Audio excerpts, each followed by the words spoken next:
El Hospital Caminemos Juntos, ubicado en España, celebró un contrato con el laboratorio Collins and Phillips, ubicado en Nueva Zelanda. El objeto del contrato fue la adquisición de una caja de material de uso quirúrgico, 10 camas de hospital, 5 máquinas de oxígeno y una caja de apósitos y banditas adhesivas que el laboratorio entregaría al hospital.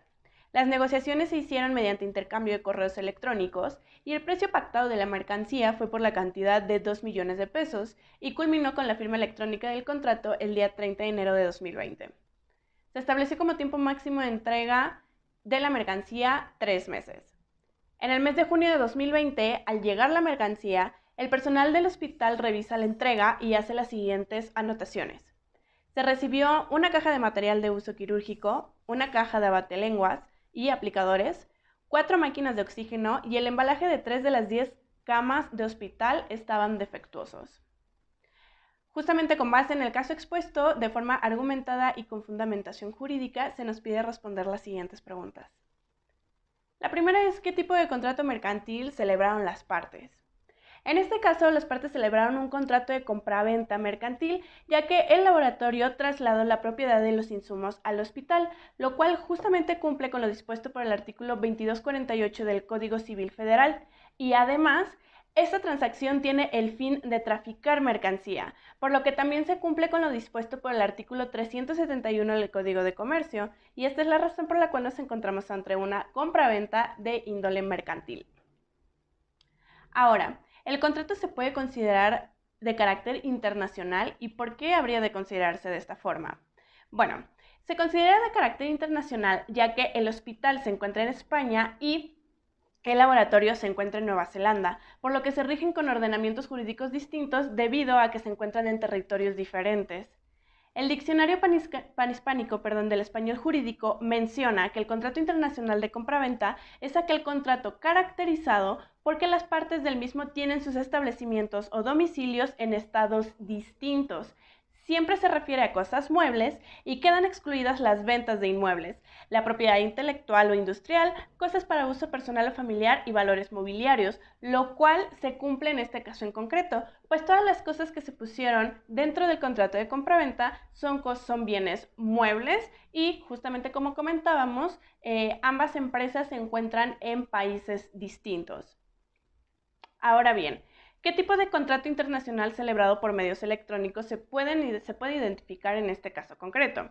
El que yo logré identificar es el contrato celebrado online y ejecutado offline. Es decir, es un contrato de e-commerce indirecto. Esto ya que si bien se celebró y perfeccionó a través de medios electrónicos, es decir, en línea, la entrega de los materiales se debía hacer en físico, ya que así lo requiere el objeto del contrato, puesto que realmente los bienes que se pusieron a la compra-venta, que son las camas de oxígeno, etcétera, no son bienes que se pudieran entregar a través de medios electrónicos, sino que era necesaria su entrega física. Ahora bien, ¿qué obligaciones corresponden a cada parte por la suscripción del contrato? Al ser un contrato de compraventa, las obligaciones principales son por parte del laboratorio trasladar la propiedad de las mercancías al hospital y hacer entrega de las mismas. Y por parte del hospital debe hacer en el tiempo estipulado, realizar el pago por el precio pactado justamente en los tiempos establecidos, que es justamente las obligaciones que encontramos de un vendedor y un comprador. El comprador está obligado al pago del precio cierto pactado en el contrato y a recibir las cosas por las cuales pagó, y en el caso del vendedor está obligado a trasladar la propiedad de esas cosas y por supuesto a entregarlas. Ahora bien, las partes no señalaron legislación alguna que debiera aplicarse en el cuerpo del contrato, por lo tanto, ¿cuál es la legislación que debería aplicarse? Al no señalar justamente la legislación aplicable, las partes se tendrán que someter a la Convención de las Naciones Unidas sobre los contratos de compraventa internacional de mercaderías, ya que ambos países, España y Nueva Zelanda, lo han suscrito. Ahora bien, en el artículo primero de esta convención señala que será aplicable cuando los contratos de compraventa de mercaderías ocurran entre partes cuyos establecimientos se encuentran en estados distintos, lo cual sucede justamente en este caso porque es un contrato de compraventa internacional. Asimismo, menciona que a efecto de determinar la aplicación de la convención no se tendrá en cuenta ni la nacionalidad ni el carácter de las partes o del contrato. Por otro lado, en el artículo 6 menciona que las partes podrán excluir la aplicación de la convención, lo cual al parecer no sucede en este contrato, por lo tanto sí puede aplicarse. Ahora bien, considerando que la recepción de la mercancía no fue acorde a lo que se estipuló en el contrato, ¿qué opciones tendría el hospital frente al contrato? Justamente en términos de la sección 3 del capítulo 2 de la Convención de las Naciones Unidas sobre los contratos de compraventa internacional de mercancías, sección o capítulo más bien que lleva por título Obligaciones del vendedor, el hospital podría realizar lo siguiente, que básicamente son 3 acciones. La primera es exigir la indemnización por daños y perjuicios, derivado justamente de que no se hizo la entrega en tiempo y forma. La segunda es exigir la entrega de otras mercaderías que sustituyan aquellas que no fueron entregadas conforme al contrato. Por ejemplo, el laboratorio mandó paquetes de abatelenguas cuando eso no se había solicitado. Entonces pueden solicitar justamente la sustitución. Y también puede exigir la reparación, en este caso de las camas que venían en mal estado. Estas son las 3 acciones que puede ejercer el hospital para que se lleve a cabo el cumplimiento del contrato por parte del vendedor.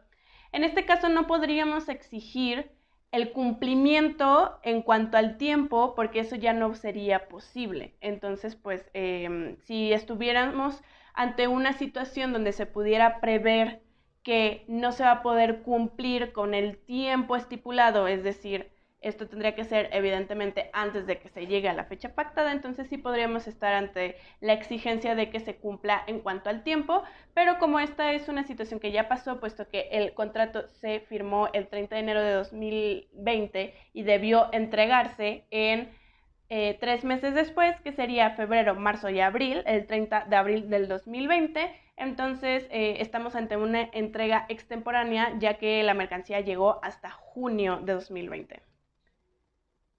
Y por último, procedería a la cancelación del contrato.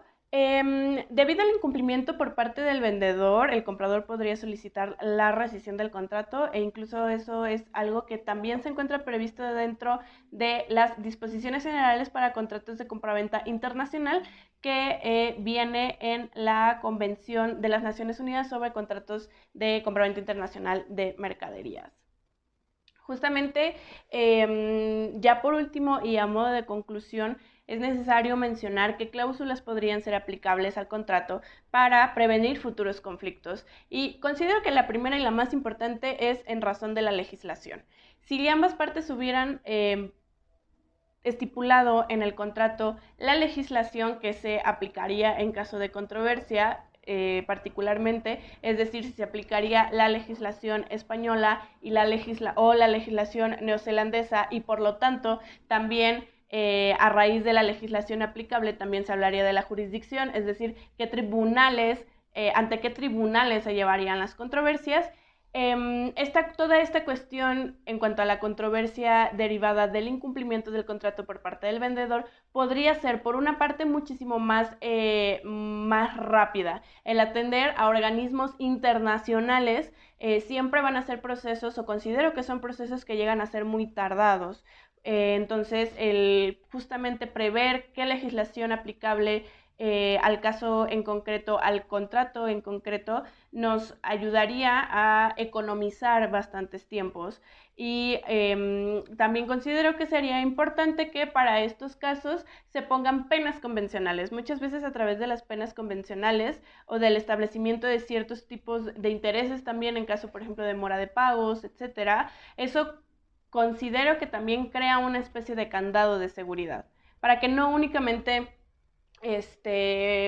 o más bien para que las partes vean que sí pudiera existir tal vez un menoscabo en su patrimonio, específicamente en cuestiones monetarias, en caso de que lleguen a incumplir con el contrato. Entonces, esto sería todo. Espero que les sirva de información para saber un poco más sobre el comercio internacional y en este caso en específico sobre contratos de compraventa internacionales.